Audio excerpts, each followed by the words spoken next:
फैलाना चाहती हूँ। हाँ, मैं विकसित भारत का निर्माण करना चाहती हूँ।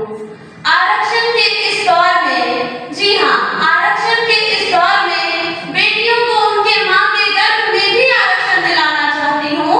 मैं विकसित भारत का निर्माण करना चाहती हूँ। चिलचिलाती धूप व कड़ाके की ठंड में भी मेहनत कर रहे उस हर एक किसान को अन्नदाता का सम्मान दिलाना चाहती हूँ।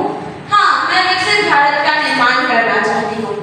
सभा में उपस्थित तमाम गणमान्य व्यक्तियों व मेरे प्यारे साथियों का मैं प्रिया उमा पांडे महाविद्यालय की छात्रा सादर अभिनंदन करती हूँ।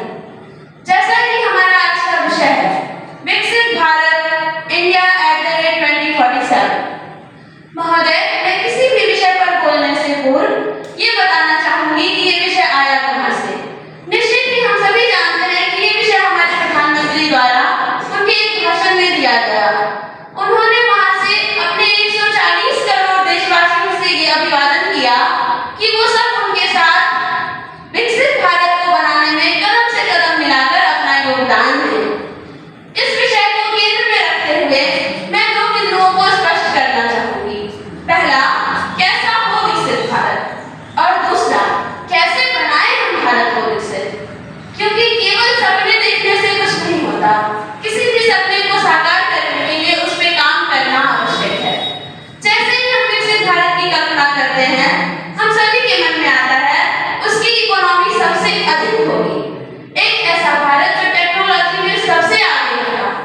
लेकिन जैसे ही मैं विकसित भारत की कल्पना करती हूँ, मेरे मन में आता है ऐसा भारत जिसमें आधी रात में भी महिलाएं घर से बाहर निकलते वक्त ना डरे, वो विकसित भारत होगा।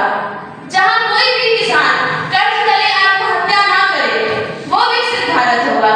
जहाँ किसी भी पत्रकार को अपनी न्यूज डालते वक्त ये डर ना हो कि ना जाने सरकार उसके साथ क्या करेगी, वो विकसित भारत होगा। ऐसे विकसित भारत की कल्पना मैं कर रही हूँ।